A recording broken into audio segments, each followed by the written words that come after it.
की शेणावरती शहरातली लोक कशी झोपू शकतील. म्हणजे माझं स्वतःचं पण जसं मी म्हटलं ना, आत्ताच मी नॅचरोपॅथीचा एक दुसरा मोठा कोर्स केला आणि त्याच्यामध्ये शेणाचं खूप महत्त्व होतं. आणि असं समजलं की शेणावरती झोपल्यामुळे एक पॉझिटिव्हिटी मिळते आपल्या शरीराला. किंवा शेण म्हणजे आजूबाजूला असलं, विज्ञानाचा आधार आहे. हो, एक्झॅक्टली.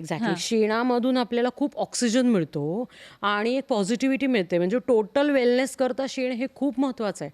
आपल्या शरीराच्या टोटल वेलनेस करता ते खूप उपयोगी आहे.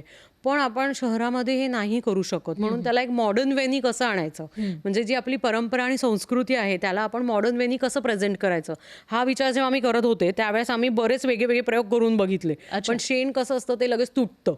तर मी काही दिवसानंतर असं झालं की आम्ही असे हे बॉल्स बनवले. आणि माझा लहान मुलगा आहे, आता तो 5 वर्षाचा युगंधर. सो तो हे बॉल घेऊन फेकायचा लांब. तर तेव्हा जेव्हा तो फेकायचा तर ते तुटायचे नाहीत. सो लक्षात आलं की आता आपण ह्याच्यापासून बनवू शकतो. म्हणजे लहान मुलं कसं खूप काही विचार न करता फेकाफेकी करतात. सो इतक्या जोरात फेकल्यानंतर पण हे तुटत नाहीये, याचा अर्थ हे खूप छान चालते. म्हणून आम्ही ह्याच्यापासूनच ही अशी छान गादी बनवली. म्हणजे ही आता छोटी साईज आहे, पण नॉर्मल माणसाला झोपता येईल अशी पण गादी आम्ही बनवली आहे 6x3 ची. आणि हे छोटे आसनं आहेत.